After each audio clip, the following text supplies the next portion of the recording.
ప్రస్తుత రాష్ట్ర ఆర్థిక పరిస్థితి నేపథ్యంలో దీర్ఘకాలిక అభివృద్ధి, సంక్షేమం, వ్యవసాయం, మౌలిక సదుపాయాల కల్పన, ఉపాధి కల్పన వంటి ప్రాధాన్యత అంశాల మేళవింపే నిన్న రాష్ట్ర ప్రభుత్వం ప్రవేశపెట్టిన బడ్జెట్. కాంగ్రెస్ మేనిఫెస్టోలో ప్రకటించిన 6 గ్యారంటీల అమలుకై ఈ బడ్జెట్లో నిధులు కేటాయించారు.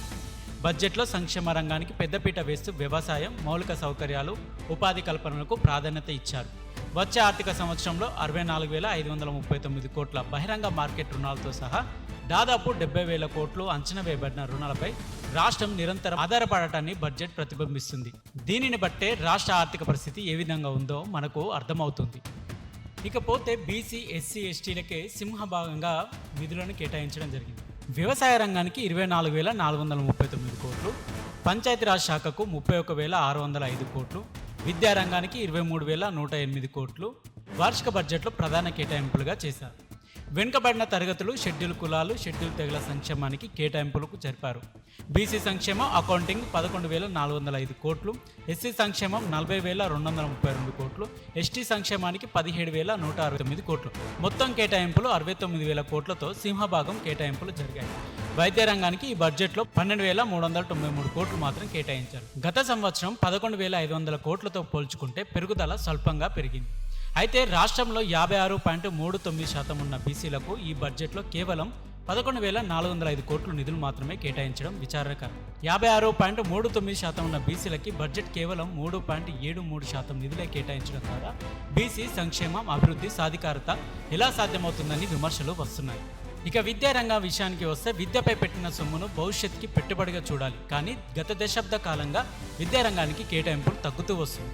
మానవాభివృద్ధి సూచికలో ప్రధాన భూమిక పోషించే విద్య, వైద్యం రంగాలకు ఈసారి కేటాయింపులు నామమాత్రంగానే జరిగాయి.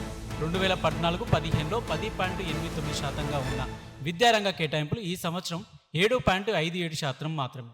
ఈ కేటాయింపుల్లో కూడా పాఠశాల విద్యకు కేటాయింపులు తగ్గాయి. తెలంగాణ బడ్జెట్లో విద్యారంగానికి 23,108 కోట్లు అంటే 7.57% కోట్లు కేటాయించారు.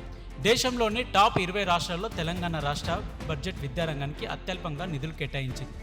ఢిల్లీ 21.1%, కర్ణాటక 11%, ఆంధ్రప్రదేశ్ 12.6%, కేరళ 14%, తమిళనాడు 14.1%.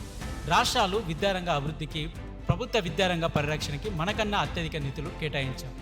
దేశంలో ఈశాన్య రాష్ట్రాలు కూడా విద్యకు దాదాపు 12-13% వరకు బడ్జెట్లు కేటాయింపులు చేస్తున్నాయి. విద్యాశాఖకు గత ఏడాది కంటే ఈసారి 0.20 కేటాయింపులు తగ్గాయి. మొత్తం 3,04,965 కోట్ల బడ్జెట్లో విద్యకు కేటాయించింది 23,108 కోట్లు అంటే 7.57% మాత్రమే.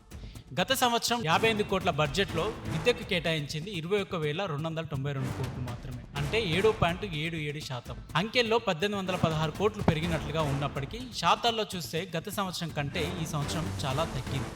విద్యకు 15% నిధులు బడ్జెట్లో కేటాయించి ప్రభుత్వ బడులను పటిష్టం చేసి రాష్ట్రంలోని బడుగు, బలహీన వర్గాల విద్యార్థులకు నాణ్యమైన ఉచిత విద్యను అందిస్తామని వాగ్దానం చేసి అధికారంలోకి వచ్చిన కాంగ్రెస్ ప్రభుత్వం విద్యకు కేవలం 7.57% మాత్రమే బడ్జెట్లో కేటాయింపులు చేసింది.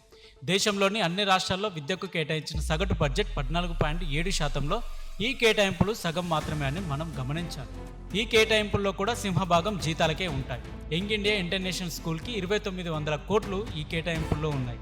విద్యాశాఖ పరిధిలో ఉన్న 26,067 పాఠశాలను గాలికి వదిలేసి residential young India residential schools గురించి మాత్రమే ప్రభుత్వం మాట్లాడుతున్నది. గురుకులాల్లో చదివేది 5.5 లక్షల మంది మాత్రమే. ప్రభుత్వ జిల్లా పరిషత్, మండల పరిషత్ పాఠశాలలో చదివే విద్యార్థులు 16 లక్షల మంది. వారిలో అత్యధికులు బడుగు, బలహీన వర్గాల వారు. వీరికి నాణ్యమైన విద్య అందించడానికి ఈ కేటాయింపులు ఏమాత్రం సరిపోవు.